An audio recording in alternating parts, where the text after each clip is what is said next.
Nick Crowley, The Internet Darkest Corner 5. Should be a good one. Here we go.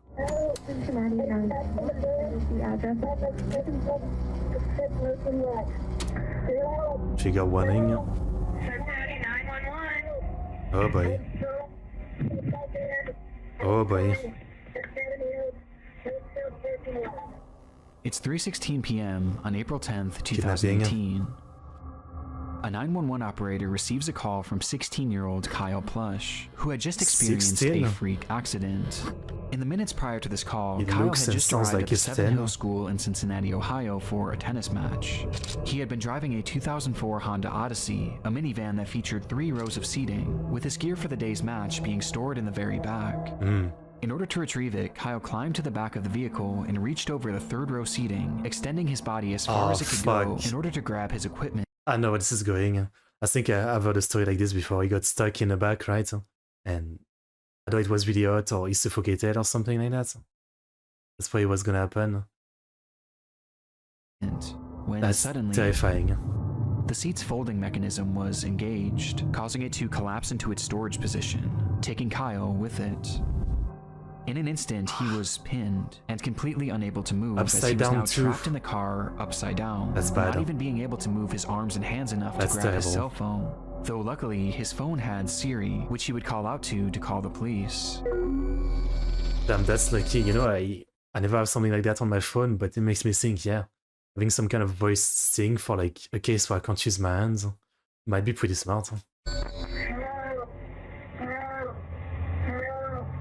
Where are you? Hello? Where are you? I can't hear you. While on the phone, Kyle couldn't hear anything given how far away he was from the device, but he stated as clearly as he could that he was in dire need of help. Due to the position he was stuck in, he was already struggling to breathe. Yeah. He knew he was likely not going to survive much longer, which he made very clear to the operator. I'd never like imagine a car being such a death trap, you know, outside of like, you know, when you're driving and all that, right? But like, I don't know, you know, I've had cars where you can move the seat, of course, but you know, it never seems like it's something that's like super strong. Like even if you got stuck, you could just push yourself out. Yeah. I'd never imagine like, you know, getting stuck in my car like that without, you know, a crash or something. That's a new fear. Hello? Less than 1 minute later, the call would cut out. In the recording, Kyle clearly portrayed to the operator where he was, that he couldn't hear her, and that his life was in danger, which prompted her to immediately send a patrol car over to the school in search of him. Though, inexplicably, she never told the officers that Kyle believed he was going to die. Okay. Man, how many videos like this where like the dispatcher are the worst? I mean, I understand that it's one hell of a job, right? You're constantly like dealing with pretty fucked up calls, right? But at the same time, yeah, like this is, you know, like one hell of a responsibility. Like it's almost like the line of with great power come great responsibility. Like you have literally the power to save people's life. And yet there's so much example of this. I mean, I wonder how vetted it is to become like a dispatch person in this kind of place. You know, I'm sure it's probably not enough, right? I mean, kind of like cops, you know. So many bad Not people end up being understanding how cops. dire the situation was, the officers that pulled up to the scene didn't even bother to stop the car. Instead, they simply drove throughout the parking lot, unsure of what car was Kyle's. They didn't even bother to turn down their music or crack a window. Bruh. Seemingly being more interested in the types of cars that other students were driving. I mean, again, in this context, maybe it's the dispatcher's fault. Like the cops, what were they told to just go for some dude in a car or something? If they weren't told it was like a life and death situation, fair enough.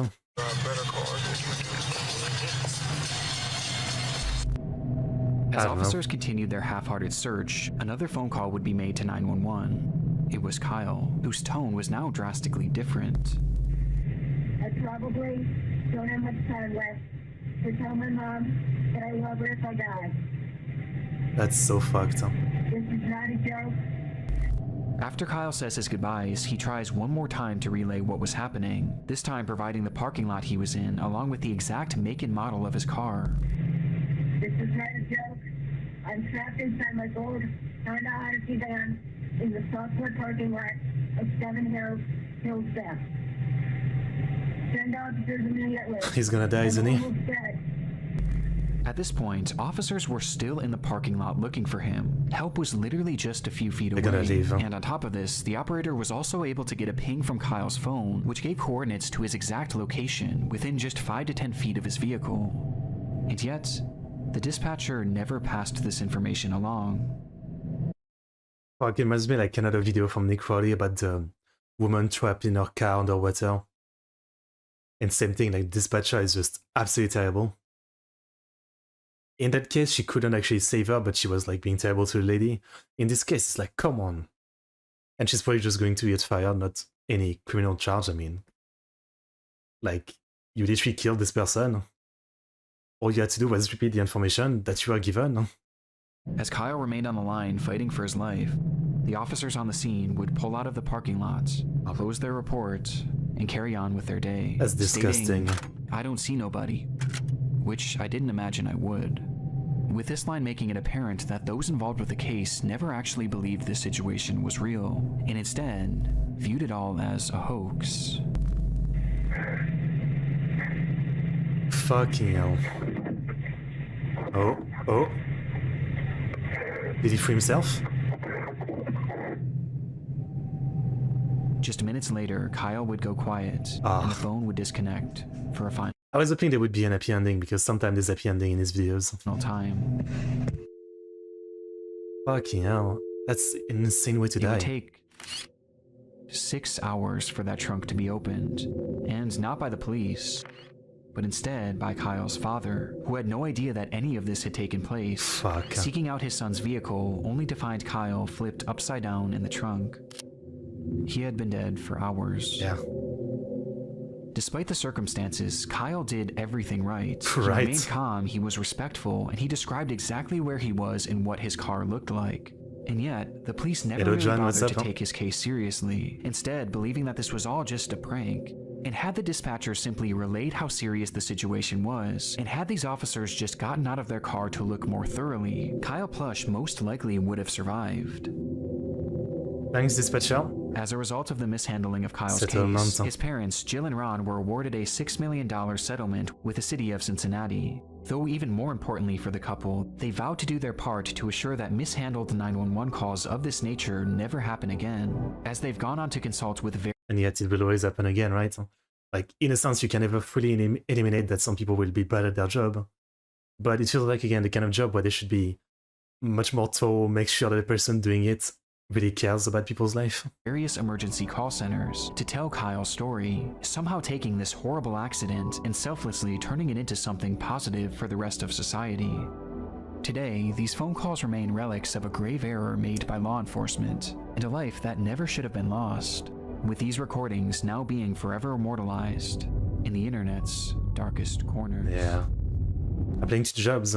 No reply. Good luck. Good luck. Hope you don't have to like wait a long time, because these days, you have to apply to a ton sometimes, so hope you get lucky fast. Yeah, terrible story. Absolutely fucked up. I never saw cars backseat as such a threat, but depending on the model and again circumstances, I mean, this is a freak accident, right? I don't think there's many record of people dying trapped between the seats of their car. But yeah, again, the fact that like he did everything right, he managed to call the dispatcher and he said his exact location, and yet, seriously, like the fact that they believe it's a prank, like his tone wasn't a prank. Like, what kind of weird prank is it to say like I'm stuck in a car? I'm sure they don't get prank called like that. Come on. Terrible. Terrible. Rest in peace. I am sick and devastated. Alright, what next? Hide and seek. It's April 4th, 2020. A man living in Baltimore, Maryland goes live on his Facebook page announcing that tonight would be another one of his famous game nights. At this time, the COVID lockdown was in place all across the United States, and practically everyone was cooped up indoors, with little opportunity for real socialization. But for 24-year-old Ernest Wilson and his friends, this didn't stop them from having a good time. Ernest often hosted parties featuring childhood games like Monopoly and Uno, adding in his adult flair by turning them into drinking games, with one game in particular being top of mind that night. Boo. Hide and seek. The evening began with Ernest inviting his Facebook friends to the function, letting them know that this time the game night would be held at an Airbnb rather than in his home, though he never gave out the address as this was a closed invitation event, which he made very clear on his page. Please don't show up with nobody I didn't personally invite if we didn't discuss it first. They're going to get left outside. Ernest took this so seriously that at one point he even called out one of his viewers, stating outright that they were not allowed to show up under any circumstances. You're not invited. You're not pulling up on me. The person who just joined. If you're still watching, you're not invited. I mean, because you don't I guess fair enough. You don't want random strangers. And listen, I'm gonna bang you in your mouth next time. However, it was never revealed who exactly this person was, or why Ernest expressed such hostility towards them. From there, Ernest would start and stop his live stream a few different times, showing the progression of the party, which ended up with a decent turnout. Not the dreaded copyrighted music. And by 2 a.m., with there being no signs of slowing down, it was time for the main event. I'm gonna start playing Monopoly at 2 a.m. I mean, fair enough. About to play hide and seek. Hide and seek. So this that's was the main the caption event. for Ernest's final live stream of the night, which shows his group of friends preparing to play the game, turning off all the lights in the house before Ernest himself. I didn't think going wrong, I can see it. Like there's, you know, when people play hide and seek, they often try to hide in terrible places and they get stuck or something. That's a classic. Steps outside, assuming the role of the seeker, beginning his countdown as the camera keeps rolling. Okay. 1, 2, 3, 4, 5. Seems like fun for now. 7. Not gonna last, I assume. 8, 9, 10, 11, 12, 13. I can hear y'all. 14, 15. I can see y'all. 16, 26, 27, 28, 29, 30. Because I'm tired of fucking counting. Ready or not, here I come. After a long 30 seconds, it was time to find his friends, with Ernest starting his search inside the home. Ain't nobody in this bathroom. It's his last meal, what? Oh, alright. That's... No way. What? Explain, give context.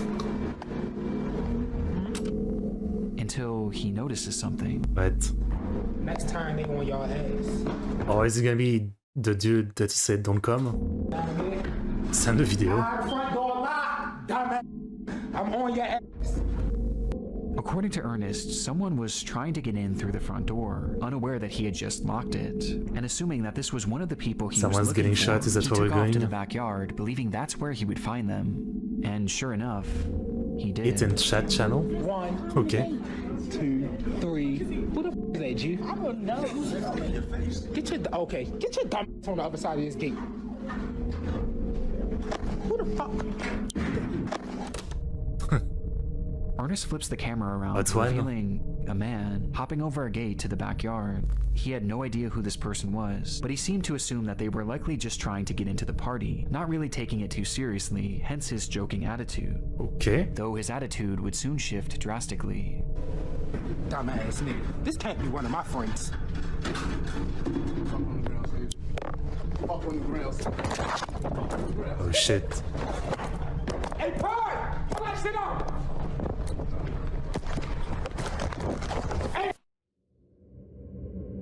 In this moment, Ernest's live stream cuts off, and he would never go live again. You get attacked? According to those at the party, this unknown man hopped the fence and brandished a gun, stating that he was there to rob the place, being followed by one other person whom the group also failed to recognize. Is it a random or is it the guy that was talking on the live stream. That's the question. That would be one shitty coincidence if it's some random robber. Tried his best to run, but was eventually caught in the house, where after a few minutes, and for reasons unknown, the man seen hopping the fence fired his weapon, striking Ernest twice and ending his life. Rip. The killers quickly fled the scene without harming anyone else, or seemingly without even taking anything. Okay, so then that was on purpose. The footage is highly disturbing, knowing that we're witnessing the final moments of a man who was just having some fun with his friends. But what makes this so much darker is that we have no idea who this person is, or why they did what they did. Is it Even after still 4.5 years, Oh. Ernest Wilson's killers have yet to be identified. Damn. That's fucked. Detectives working on the case have theorized that this was likely a robbery gone wrong, potentially spurred on by Ernest's posting habits, as to put it bluntly, he was a drug dealer, as on his Facebook page he often showed off huge amounts of his product, including during a live stream he did on the very day of his Facebook? party. And also on the same day, Ernest had made a post about how much cash he had on him, essentially putting a target on his back. Okay. Online, some have theorized that this botched robbery may have been committed by the person that entered Ernest's live stream earlier that night, which caused him to have that intense reaction. You're not invited. You're not pulling up on me because you don't fucking listen. I'm gonna bang you in your mouth next time. Though to my knowledge, this person has never actually been tracked down. Fair enough. But by far the most common sentiment online was that Ernest's friends were involved to some capacity, as none of them were injured and none of their possessions were taken, making it clear that at the very least this crime was targeted at the host. And on top of this, remember, I mean, maybe again, that wasn't a robbery. That was literally like they wanted to kill him. Maybe that's what it was. Ernest never shared the address for that Airbnb. Oh, yeah, At yeah. least not publicly. True. And yet, these people just so happened to show up to the home at the exact moments that Ernest was by himself in the dark. And perhaps most chillingly, as the robbery is unfolding, you can hear one of Ernest's friends chuckling in the background. This can't be one of my friends. Okay, I think he's stretching a bit. I mean, if someone wanted like a hit on him, they could have just followed him here. Also, like, they're playing at N6, so like, there hasn't been any fire or any gunshot yet, so the friend is just laughing because they're playing at N6. I don't know. That feels like a stretch.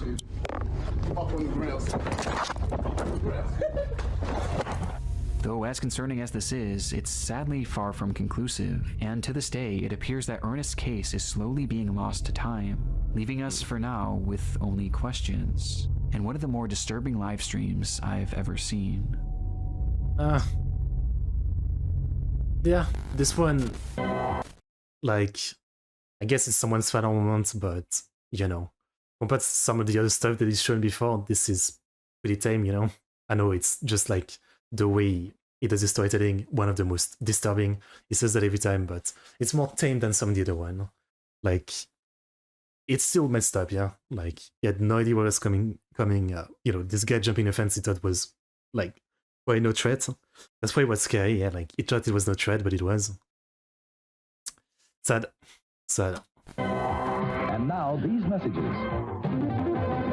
Before we dive into our next case, I want to first thank today's video sponsor, Factor. Never I'll heard of admit it. I have a very bad habit when it comes to ordering food. I usually don't give myself enough time to plan meals for the week, and therefore when it comes time for dinner, I'm always left scrambling trying to find something, which usually leads to me ordering food and ordering really unhealthy food too. It's a bad habit, but thanks to Factor, I'm slowly starting to kick it. I have Factor never provides ordered food in my chef-prepared, life. ready-to-eat meals that are always fresh and never frozen. There's no stress, there's no prep work, just 2 minutes in the microwave and they're ready to go. And these meals really are restaurant quality and honestly even more delicious than what I was ordering before. This is, to be honest, like, not to mention way the kind of healthy. thing I would But my get favorite thing about Factor if is the I time had I get money. back, as I'm not wasting my time and taking half an hour to figure out what I want to eat. It's all right there for me and ready to go. This You kind just of have to like, pick how many like every time I think of losing weight, I just like lose motivation the second I know, I have to take all the time to prepare the meal perfectly, the right size, weigh everything.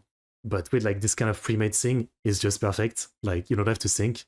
You've got the thing, it's already synced for you. Yeah, it's perfect. meals you want, and just like that, you have most, if not all, of your meals planned for the entire week. I'd get You something can like even that pause one or day. reschedule your deliveries at any time with no stress. And what's really cool is Factor is now owned by HelloFresh, which just so happens to be one of my favorite sponsors of all time. And now I've that I'm heard the eating name real before. food, I'm excited to get back to cooking at some point with HelloFresh too. So definitely try either one of these out, or both, depending on what your situation is. If you want to try out Factor, head to factor75.com Alright. or click the link in the description and use code NickCrowley50 to get 50% off your first first Factor box and 20% off your next month of orders. That's code NickCrowley50 at factor75.com to get 50% off your first box and 20% off Gain your waste next month instead of orders. because stress eating.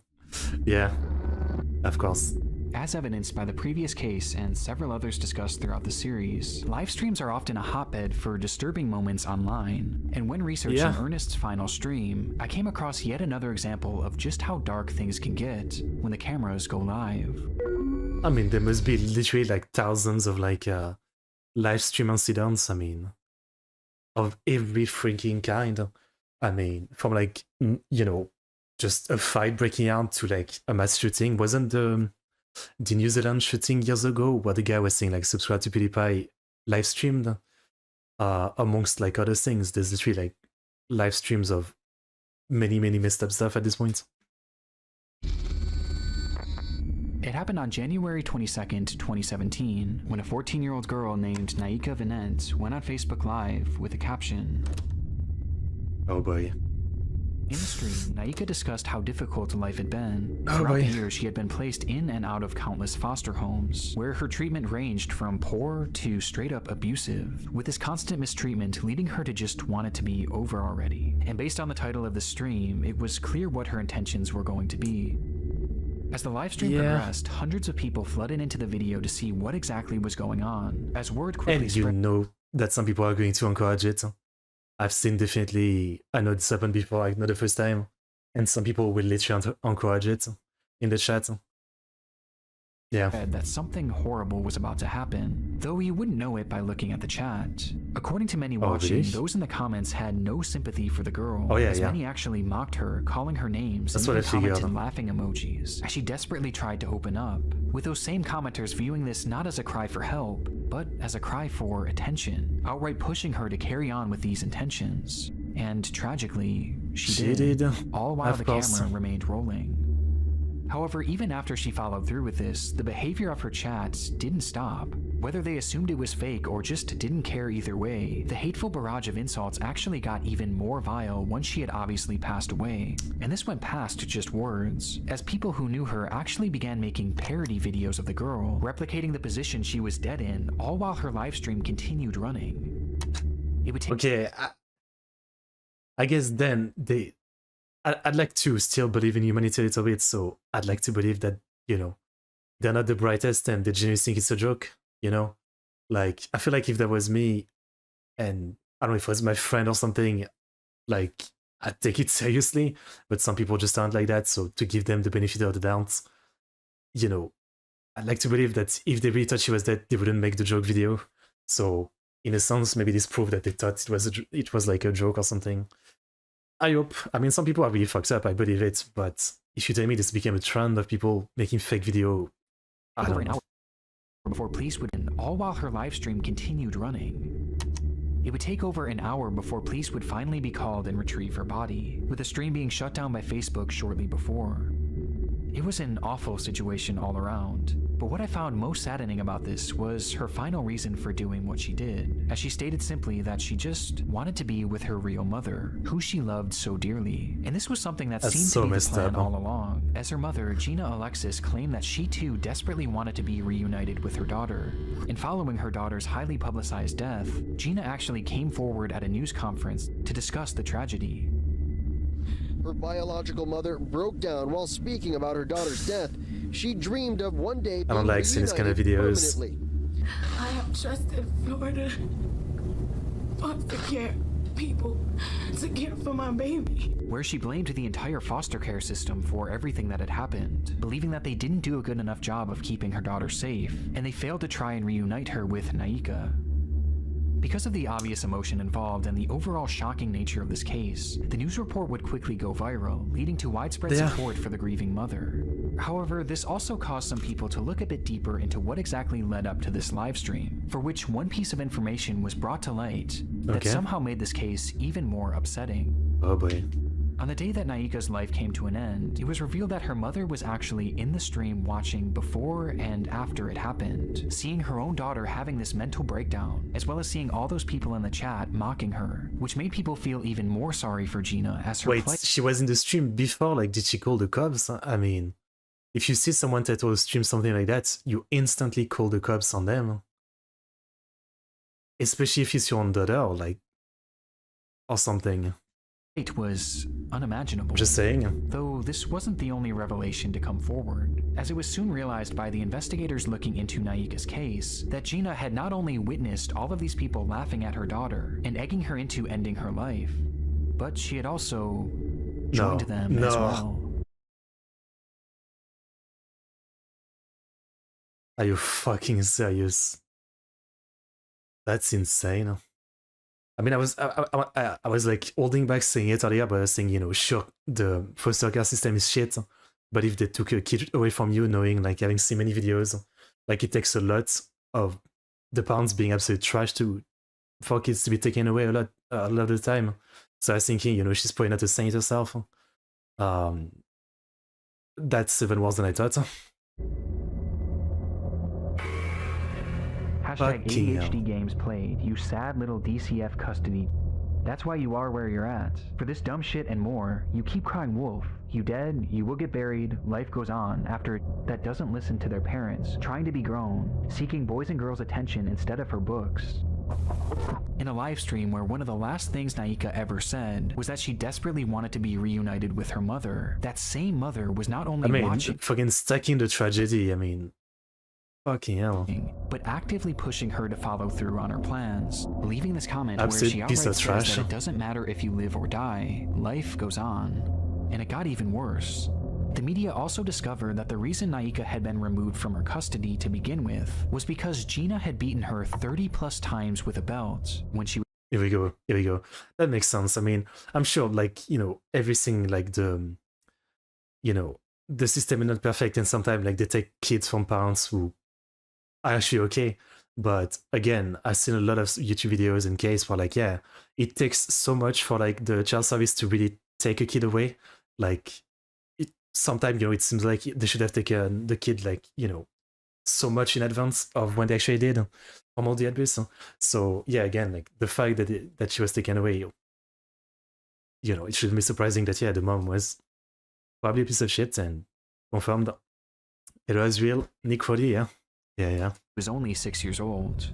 On top of this, Gina often texted Naika saying that she wanted nothing to do with her, despite the young girl frequently reaching out and begging to be part of her life. Eventually, Gina would tell Naika's caseworker that the girl is y'all's problem, I'm done with the games, before sending Naika middle finger emojis when all she did was ask to see her brother. What the fuck? And this is all amongst other things that are far more horrendous that I really don't want to get into.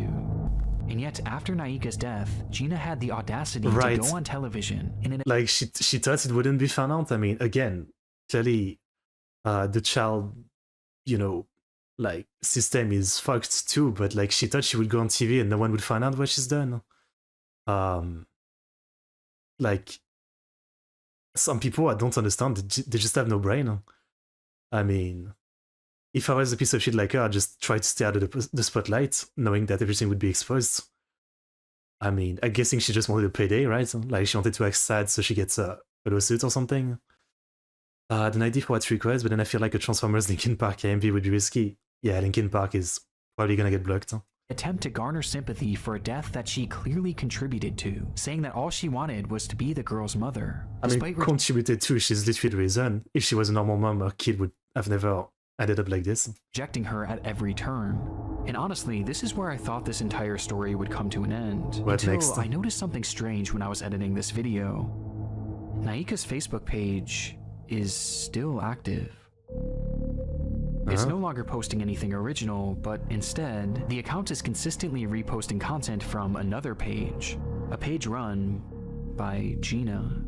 After Naika's death, Gina seemingly seized control of the young girl's Facebook account, where she now posts her own content, which includes her attempting to defend the fact that she gave up on Naika. Tell me what mother would accept a 13 going on 14-year-old in and out of detention centers, going to jail or getting arrested.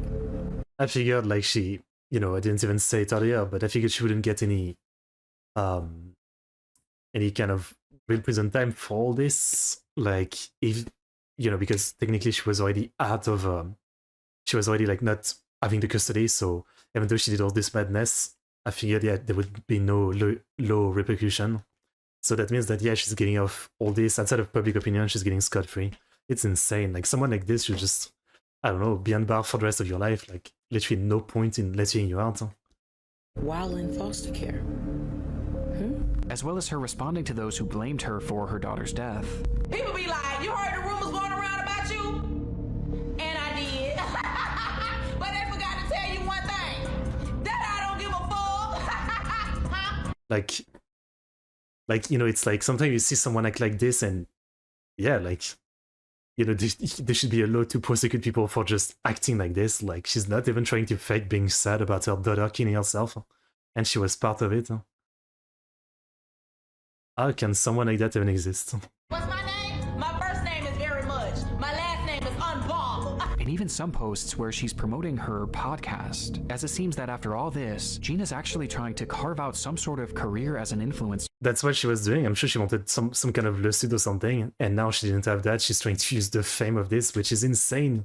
You're trying to use the fame of your daughter killing yourself when you were egging her on. It's impossible. I mean, maybe this video is making me lose faith in humanity. Not that I ever had much of it, but I had some of it. But maybe I have no faith in humanity. This is insane. How can someone like this even exist?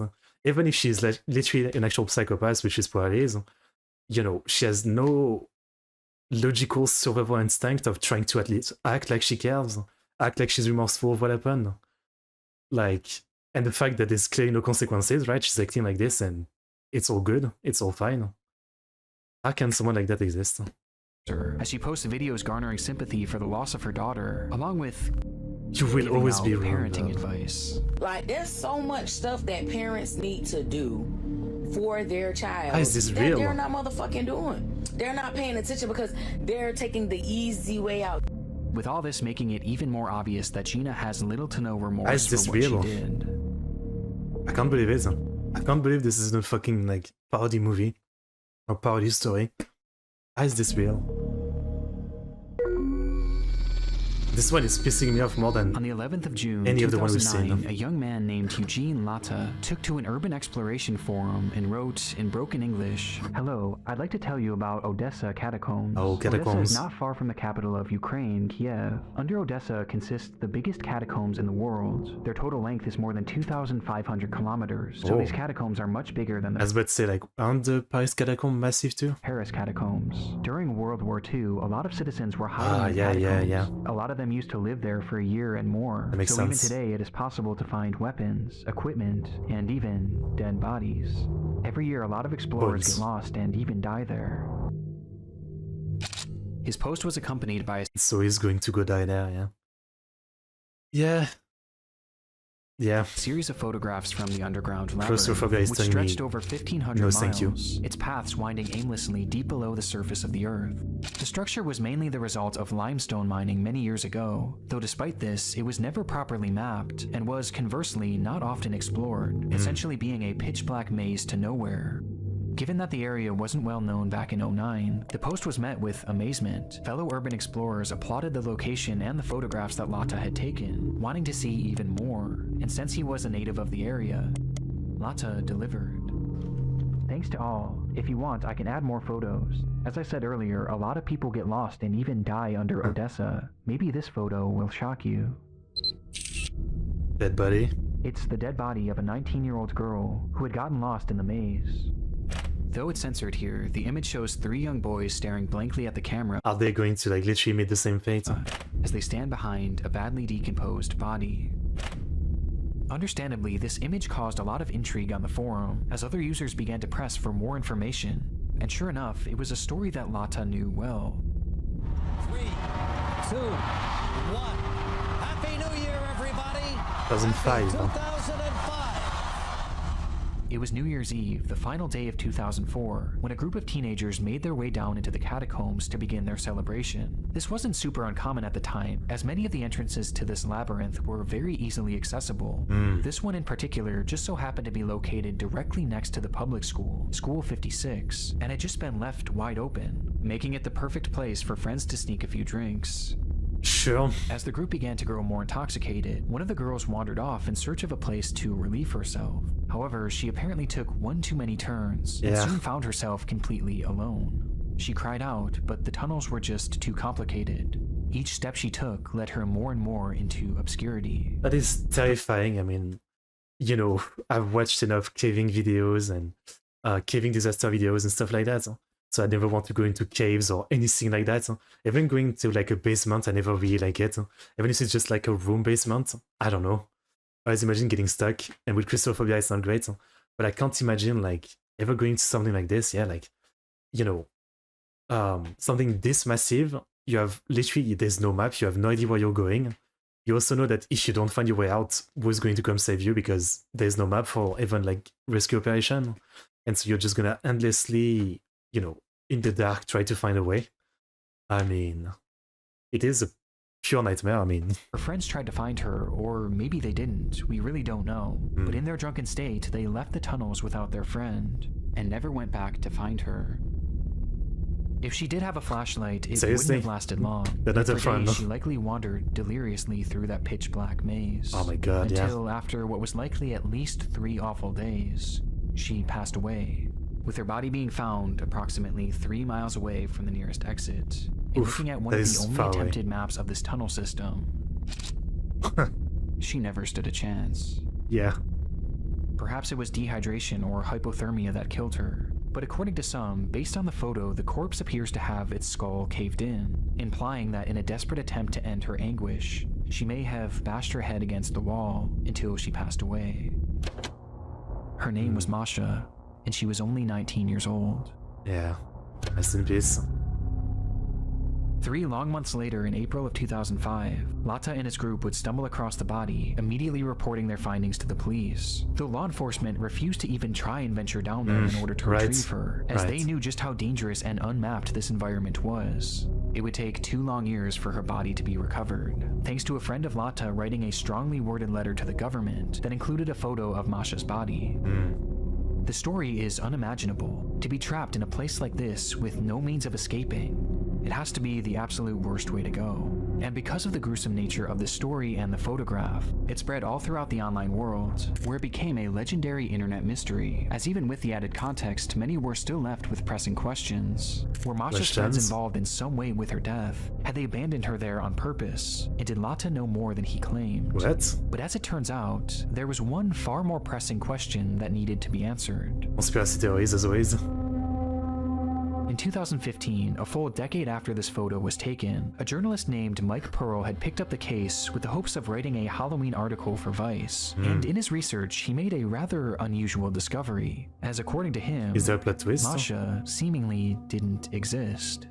Pearl was never able to find any verifiable proof that a girl named Masha had ever gone missing in that area. He was also not able to find any death records of anyone by that name either, or even any reports of a body being pulled from the catacombs during this time frame. Something just wasn't adding up, and it got stranger from here. Sometime after the photograph began making its rounds, one of the most prominent explorers of the Odessa catacombs put out a statement on his own website in regards to Masha, which read, "Besides the original photographer, there isn't one person, civilian or law enforcement, that can confirm the story. Weird. We believe it is just a practical joke and the corpse is fake." Following this revelation, Pearl was able to track down Lata, who was unable to recount where the body was roughly seen, or even how to get in touch with the other people shown in this photo, none of whom had ever come forward to back his testimony, which makes the credibility of Lata and his story of Masha incredibly shaky at best. Yeah. However, this is where the crux of the mystery stands. I mean, the good thing would be if this was actually just a prank, yeah, like it was not actually a corpse. The other, like, possible dark thing is, yeah, like, it could be some girl that they killed or something, and she's not from around there, she's probably from somewhere else, and they gave a fake name. It could be that as well, and then they were just trying to pass it as we just found a body or something. I don't know. Conspiracy theories again. Today, when looking at these photos, one thing is apparent to me and essentially everyone else who has seen them. The corpse shown seems very real. It matches the decay of the bodies found in similar environments, with that one prominent Odessa explorer eventually deleting his statement at some point over the years, Not going to leaving look the it up, general consensus that this is in fact a real corpse. But if the story of Masha isn't true, then who is this? Right. Well, we have no idea. It's Yeah. entirely a mystery. But the reality of the situation is that bodies being found down in these catacombs isn't totally uncommon. Sure. Over the years, many explorers have gotten lost down there and suffered the exact same fate as the story of Masha. But on top of this, these tunnels have also been used by murderers as a dumping Together. ground for their victims' bodies, with either one of these scenarios being possible in this case. Though the frustrating part is that we may never actually know who this person was Yeah. or how they died, as I and many others have doubts that this body was ever actually recovered, just simply due to lack of public information and news reports about it. Well, if And it has not been recovered, it might eventually, and then they might do DNA testing or something, and then we might get some answers. Maybe. Like one day it might get recovered. Instead, the reality is that this corpse is probably still down there somewhere and has simply been lost to time, as sections of the catacombs have been known to flood and cave in, sealing them off from the outside world forever. So for now, and potentially the rest of time, the story of Masha will remain an internet mystery. Not for the rest of the time, I don't believe it. Something will be done.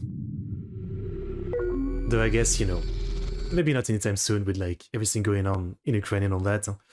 You know, this is probably not like a priority.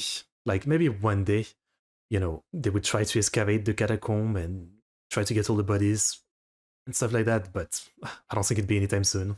Might take decades or more, right? As, you know, whenever if the war ends, there's a lot to probably take care of before those catacombs. It's But, September yeah. 1985. A hunter trudges through the wooded terrain of Christie Creek, Montana, on the trail of something big. He had been hunting a large black bear and managed to land a single shot, causing the animal to take off, leaving behind a trail of blood. Okay. He followed this trail all throughout the remote region before stumbling across a shallow ditch, where he would find a body. Though not the body of the bear he had just shot, and rather, the body of a woman, reduced to bone. Oh, The remains okay. were quickly sent off for forensic analysis. I thought like he shot her or something. Though very little could be determined other than the fact that she was a young woman and that she had been murdered, as they found 2 bullet holes in her skull. With there being essentially no other information to go off of, a special team at the FBI started creating a composite of what this woman may have looked like. This was the result. This was their first attempt at depicting Miss Jane Doe, who they would later dub Christie Crystal Creek, though it Okay. wouldn't be their last.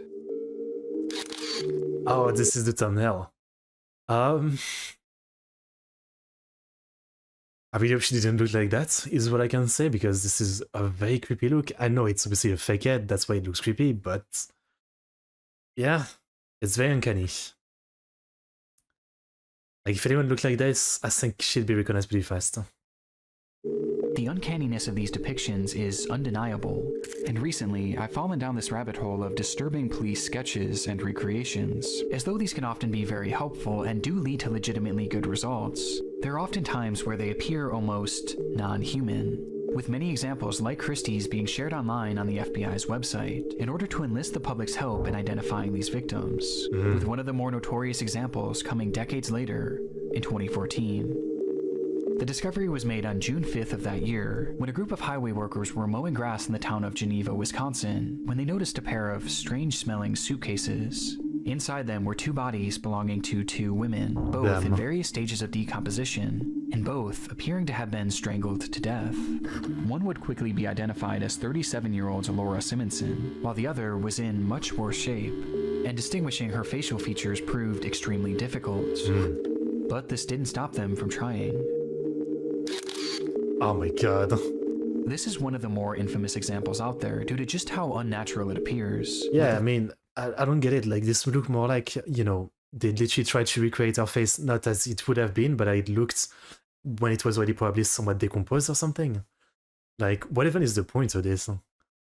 Like, is it just me, or no one is going to recognize anybody with this? Like, again, I know it's a lot of guesswork, and it's probably a very hard job, and probably very inaccurate in some way, but aren't you supposed to recreate what the person would have looked like? This looks literally like probably what they look like half decomposed, yeah. Face of this woman being turned into a meme and even being used in a video game. That's fucked up. That's fucked up. But to me, there's one example that I've never been able to shake, as the entire story and its recreation gives me such an uneasy feeling. The discovery was made all the way back in April of 1977, when a couple in Alberta, Canada had returned to their often abandoned cabin in order to empty the septic tank, only to find a body floating inside. The body was in brutal shape and showed signs of extreme torture, as the man had been beaten, mutilated, burned with cigarettes, and even shot multiple times. And due to the condition of the body, it was impossible to identify him. Though regardless, a recreation was made, and using a computer model of the man's skull, they slowly pieced him together. Okay. Okay. Okay.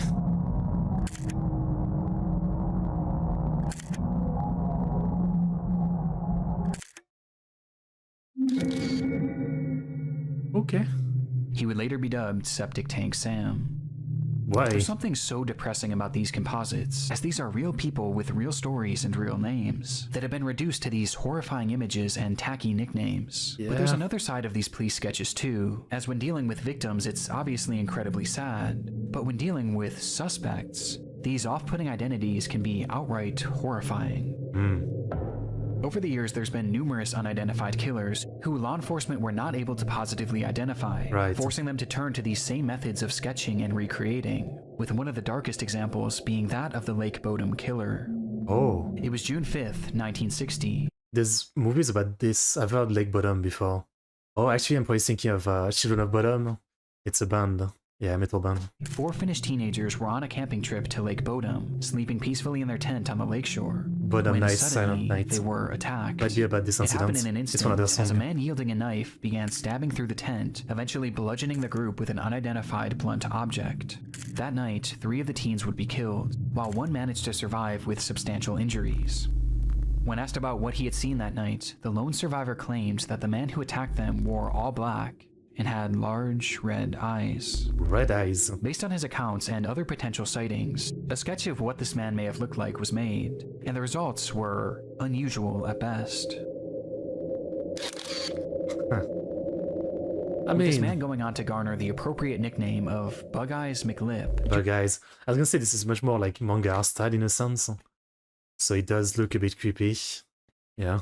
Due to just how unnatural his facial features appear, especially his eyes. In fact, there's something unnatural about all of these recreations, which begs the question, did any of them actually work? Well, surprisingly, out of these 4 people, 3 have been identified. Really? Christy Crystal Creek would go on to be identified as Janet Lee Lucas, a 23-year-old who would be the last identified victim of serial killer Wayne Nance, Doesn't even look the with this same. identification being the result of improved forensic genealogy. The second and most notorious example would go on to be identified as Jenny Gomez, who had been strangled by Steve. Okay, but he's not saying that the sketch actually helped. Is he saying that? Because how would this help? Like, she looks nothing like it. Zilich, a man dubbed the Wisconsin Suitcase Murderer, and despite this recreation appearing to look nothing like Don't tell me someone recognized from this. Like, I don't believe it. Jenny, it was actually the sole reason that she was identified, No as one way. of her family members ended up recognizing these overpronounced cheekbones and matching them to Jenny. And then No there was fucking Septic way. Ow. Tank Sam, who was revealed to be Gordon Edwin Sanderson, thanks again to genetic genealogy, as a sample of his sister's DNA was eventually used to prove that this was in fact him, though it's still unknown who killed him or why. Which leaves just this final person, the killer of at least 3 people. He, unfortunately, has never been identified, and this isn't too surprising, as the features of this person just seem impossible. He just looks far Compared to the others, it seems much more possible. I don't know. Maybe it's just me, but the others seemed a lot more impossible. too strange to be real, right? Well, even though he hasn't been positively ID'd, it doesn't mean that he hasn't been potentially photographed. Shortly after the teens were murdered, a funeral was held in their remembrance, for which a large crowd of locals were in attendance, with this photo of the crowd being snapped. And standing there, in the center of it all, was a man whose features looked impossible. I mean, in the 5 pixel that I can see, sure. Like, everybody around him looks like ghosts and monsters because of the quality of the picture. Is it just me? This man would never be photographed again, and his connection to the case has never been officially confirmed, leaving these murders unsolved to this very day. Okay. Okay. Well then, as always, one other video from Mr. Nick Crowley. Some of these are really sad, some of these are just so fucked up, like the one about the kid in the van and the dispatcher not helping. The mom one, I still can't believe it's real. I can't believe that story is real. Yeah. This is good Halloween monster content, I guess. It definitely doesn't bring a lot of joy, but yeah, I guess it fits Halloween months, is what I can say. Okay, good video. Here's the link. Here's the link. Man. Okay. Yeah, I enjoyed it. In a weird way. I don't know if enjoy is the right word, but yeah.